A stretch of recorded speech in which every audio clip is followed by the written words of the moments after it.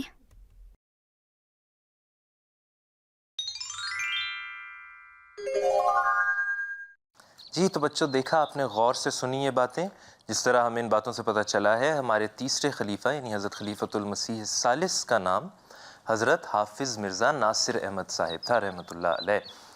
اور انہیں حافظ کیوں کہتے ہیں؟ حافظ انہیں اس لیے کہتے ہیں کہ انہوں نے پورا قرآن مجید حفظ کیا ہوا تھا، یعنی زبانی یاد کیا ہوا تھا۔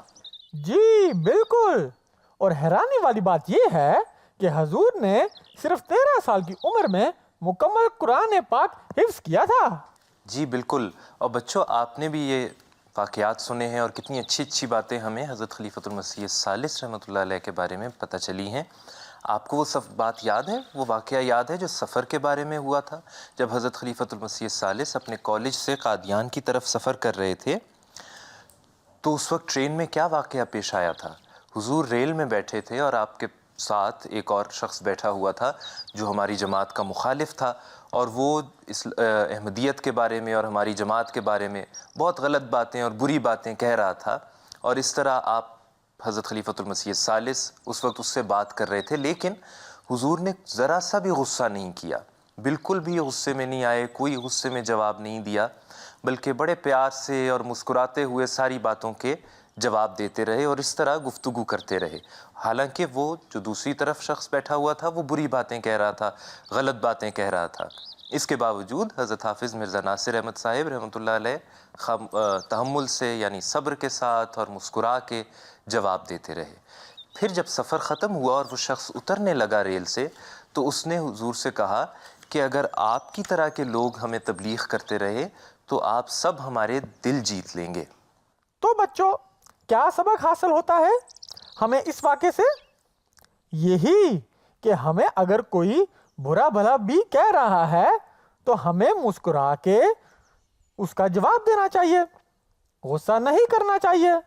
مدبر بھائی، اس بات سے تو مجھے ایک لطیفہ یاد آ گیا ہے، سناؤں؟ جی جی ضرور سنائیں۔ ایک دفعہ ایک شاگرد کو اپنے استاد سے مار پڑ رہی تھی، شاگرد اس پر مسکرا رہا تھا۔ اچھا، وہ کیوں؟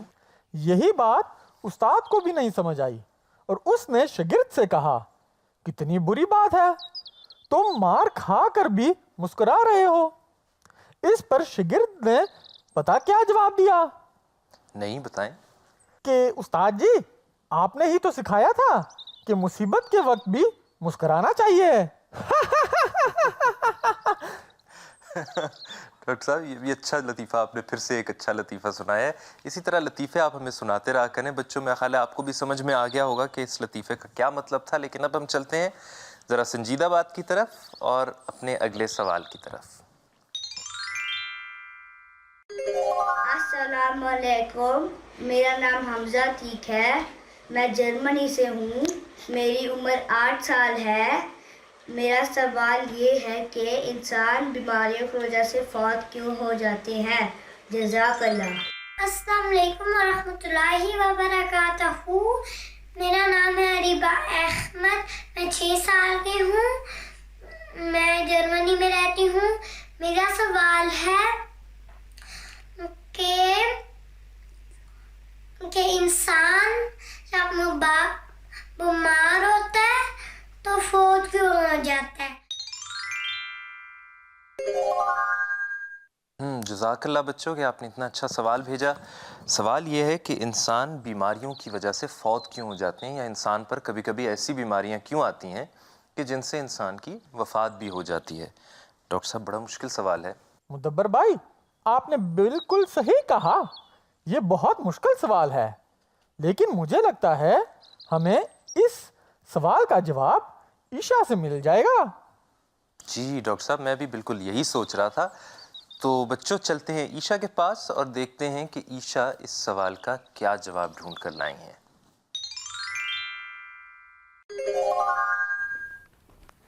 السلام علیکم پیارے بچوں، آپ جاننا چاہتے ہیں کہ اگر اللہ تعالیٰ انسان کو اس کی برداشت سے زیادہ تکلیف میں نہیں ڈالتا تو انسان پر ایسی بیماریاں کیوں آتی ہیں جن سے وہ فوت بھی ہو جاتا ہے؟ اس سوال کا جواب ہمیں ہمارے پیارے حضور نے ایک کلاس میں دیا تھا. آئیے دیکھتے ہیں کہ ہمارے پیارے حضور نے اس بارے میں کیا فرمایا. حضور میرا ایک سوال ہے. فرماؤ. وہ یہ کہ اللہ تعالیٰ کہتا ہے کہ میں انسان کی جانوں پہ اس سے زیادہ بوجھ نہیں ڈالتا جتنا وہ برداشت نہ کر سکے. تو بعض دفعہ ایسے حالات ہوتے ہیں، کوئی مشکل آتی ہے اور انسان بیمار پڑ جاتا ہے، یا بعض دفعہ اس کو ہارٹ اٹیک بھی ہو جاتا ہے اور فوت ہو جاتا ہے. تو اس کی کیا ڈیفینیشن؟ اللہ تعالیٰ نے یہ کہا ہے کہ ساری زندگی ہر انسان ہمیشہ رہے گا اور کبھی فوت نہیں ہوگا؟ کہیں کہا نہیں. اللہ تعالیٰ یہ کہتا ہے کئیوں کو میں بچپن میں فوت کر کے لے جاتا ہوں اپنے پاس، کچھ کو جوانی میں، کچھ کو بڑی عمر دیتا ہوں، اور کچھ ایسی عمر تک پہنچ جاتے ہیں بالکل بوڑھے ہو کے پھر ان کی بچوں والی حالت ہو جاتی ہے، ہاں الزائمر کے مریض بن جاتے ہیں اور اس طرح کے ہو جاتے ہیں. تو اللہ تعالیٰ نے تو پہلے ہی سارا کچھ بتا دیا. ہاں بوجھ اللہ تعالیٰ نے ڈالتا، لیکن جو ہاں سر نے فرمایا کہ جو بیماریاں ہیں اس دنیا میں ہوتی ہیں وہ انسان کے جو غلطیاں ہیں، گناہ ہیں، ان کو کم کرنے اور جھڑنے کا باعث بن جاتی ہیں. وہ سزا جو اگلے جہان میں ملنی ہے، جو زیادہ خطرناک ہو سکتی ہے، وہ تھوڑی بہت یہاں مل جاتی ہے. ٹھیک ہے. ٹھیک ہے. باقی جو بوجھ نہیں اللہ تعالیٰ ڈالتا، اس کا ایک مطلب یہ بھی ہے کہ دعا کرنی چاہیے. اللہ تعالیٰ نے یہ دعا کی ہے، سکھائی ہے ہمیں کہ یہ دعا کرو کہ میری طاقت سے بڑھ کے مجھے بوجھ نہ پڑے، اور اگر بوجھ پڑنا ہے تو طاقت اتنی اللہ تعالیٰ بڑھا دے. ٹھیک. ٹھیک. اس کا مطلب ہے اپنی طاقت کے بڑھانے کی دعا کرو. ٹھیک. صحیح ہے. تاکہ اس بوجھ کو برداشت کر سکو. ٹھیک ہے جی. تو بچوں، کیا آپ کو پیارے حضور کی باتوں کی سمجھ آئی ہے؟ ایسا کرتے ہیں کہ اب واپس مدبر بھائی اور ڈاکٹر ببلو کی طرف چلتے ہیں اور ان سے کہتے ہیں کہ وہ دہرائی کروا دیں.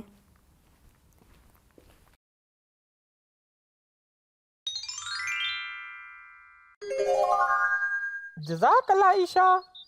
سوال ہمیں یہ ملا تھا، انسان بیماریوں کی وجہ سے فوت کیوں ہو جاتے ہیں؟ تو مدبر بھائی، آپ بچوں کے لیے حضور کا جواب دہرائیں گے؟ جی ڈاکٹر صاحب، اتنے اچھے سوال کا حضور نے ہمیں اتنا خوبصورت جواب دیا ہے. حضور نے ہمیں بتایا ہے کہ دیکھیں انسان نے فوت تو بہرحال ہونا ہی ہے، آج نہیں تو کل انسان فوت ہوگا، اور ہر انسان جو بھی اس دنیا میں آتا ہے وہ ضرور اس دنیا سے جاتا ہے. کوئی بھی انسان ایسا نہیں ہے جس کو موت نہ آئے، یعنی ہر انسان نے کبھی نہ کبھی فوت ہو جانا ہے اور واپس اللہ میاں کے پاس چلے جانا ہے. اس طرح بیماریاں بھی ہوتی ہیں جو انسان کی وفات کی وجہ بن جاتی ہیں، یعنی انسان بیمار پڑتا ہے اور پھر بہت کمزور ہو جاتا ہے اور اس کی وجہ سے فوت ہو جاتا ہے. حضور نے ہمیں یہ بتایا ہے کہ بیماری، یہ پہلے بھی ہم نے ایک دفعہ یہ حضور کا اس طرح کا ایک جواب سنا بھی تھا کہ بیماریاں انسان کے گناہوں کو صاف کر دیتی ہیں، یعنی گناہوں کی سزا جو بعد میں ملنی ہوتی ہے دوزخ میں، اس کی بہت ہلکی سزا بیماری کے ذریعے اس دنیا میں مل جاتی ہے، اور پھر بعد میں انسان کو آگ یعنی دوزخ کی سزا نہیں ملتی. تو اس طرح اللہ تعالیٰ نے ہمیں یہ بات سکھائی ہے کہ ہم یہ دعا مانگا کریں کہ اللہ تعالیٰ ہماری برداشت کو بڑھائے، تاکہ ہمیں جو بیماری پڑتی ہے یا کوئی بھی اور تکلیف ہوتی ہے وہ ہمیں اتنی زیادہ تکلیف دہ محسوس نہ ہو، تاکہ ہماری برداشت بڑھ جائے، ہماری طاقت بڑھ جائے، ہمارا بوجھ اٹھانے کی طاقت بڑھ جائے. اس کی دعائیں اللہ تعالیٰ نے ہمیں سکھائی ہیں، تو وہ دعائیں بار بار کرنی چاہیے.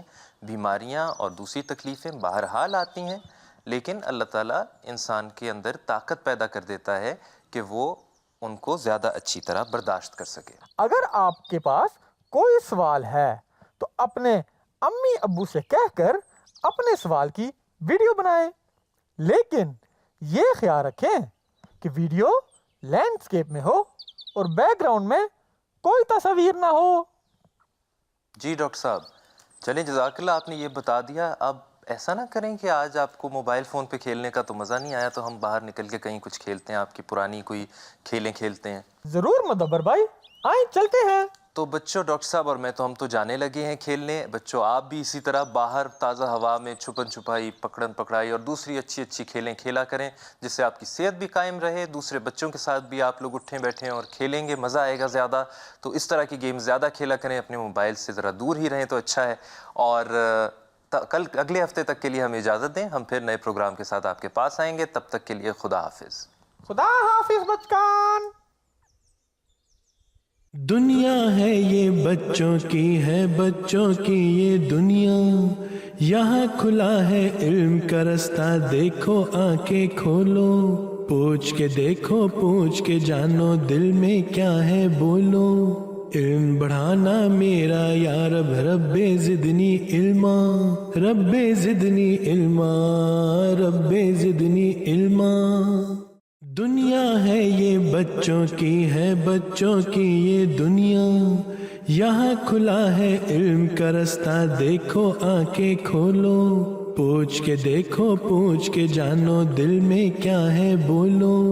علم بڑھانا میرا یا رب, رب زدنی علما, رب زدنی علما, رب زدنی علما.